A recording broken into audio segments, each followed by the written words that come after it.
a wrap for season one. My word, that was really fun. I mean, I went back and just looked at some of the episodes that were just so much fun to make, so much fun to interview all of you. So I want to thank everybody for my first 90 days as the Patti Serrano podcast. We just finished season one. And for the premiere, I went out to Kanicki's at the food truck court. Boy, talk about barbecue. Yummy. You got to go there. And also out to La Posta South to Ron and Kathy's setup where they put on a multiple events out in the desert. In episode 2, I went from doing a couple of business tips to showing people, particularly as they were arriving into Quartzsite, some of the ways that people live, from tents to luxury homes. And some people like to live and work in their vans, like Angie, who came in for the season to do have a hair salon at Tyson Wells. And I got a chance to interview her, and it was really nice seeing how she lives and works right there. And Tina, our lifestyle segment, she started out in a tent and has a van that she travels in, and she just recently purchased a place in Quartzsite. Now it's Christmas week, so I go down to Good Ground Trading, check out the goods they have down there. That place is amazing. You can get all kinds of gifts. And the Christmas parade, Quartzsite, you rule. And now we usher in 2026 and got off to a great start. One of the things I really enjoyed on this episode was interviewing Terry Newton, newly elected director of the Chamber of Commerce, and she lives and works out of her rig in a Quartzsite. That was great.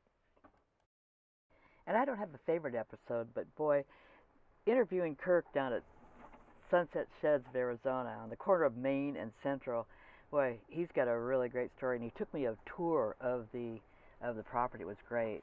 And I was also blessed to find Nomadic Fanatic and find out he was well. A lot of drama going on YouTube, so it was nice talking to him and finding out everything's going good for him. Have you had one of Robin's chili cheesesteaks? Well, a person I know from Philadelphia says it's the best one he's ever had. So check out Robin's Roost down at the food truck court. And then we talked to Sharon, who transforms the interiors of RVs. You know, this is one of the most popular episodes just because people like to see what you can do inside an RV. So check out that episode. That's episode 7. And now in episode 8, I got a chance to talk to Larry Lord, who is the president of the Chamber of Commerce, and also some of the businesses in town, like in-store storage, self-storage. He does Camelpalooza, he helps with the parade, all kinds of great stuff you'll hear in this interview. And the Dan Van on YouTube, I caught up with him in Quartzsite, and we find out a little bit what's going on in his life.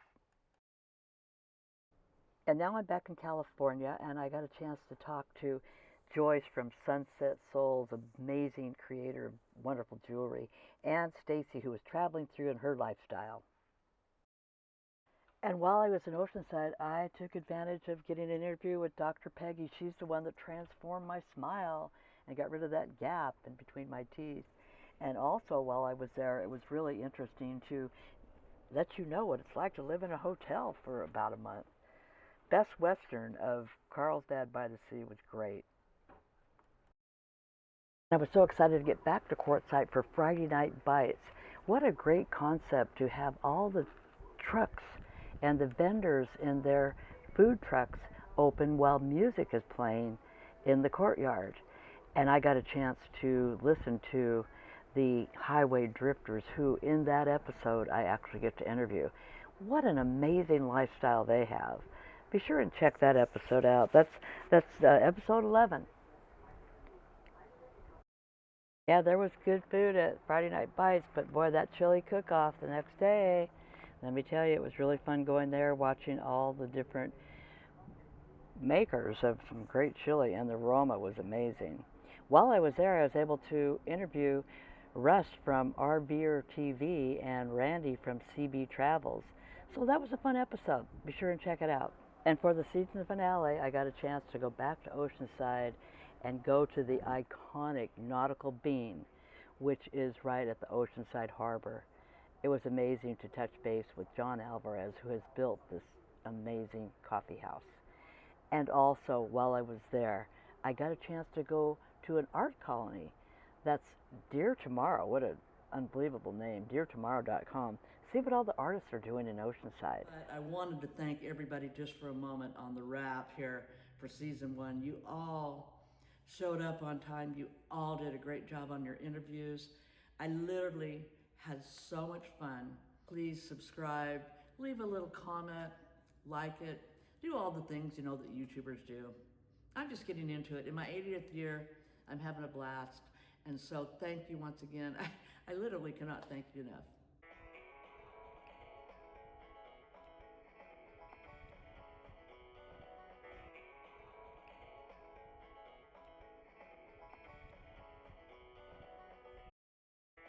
Special shout out to Lime Events, the premier event company in Colorado. Thank you so much for being a part of my journey throughout the years.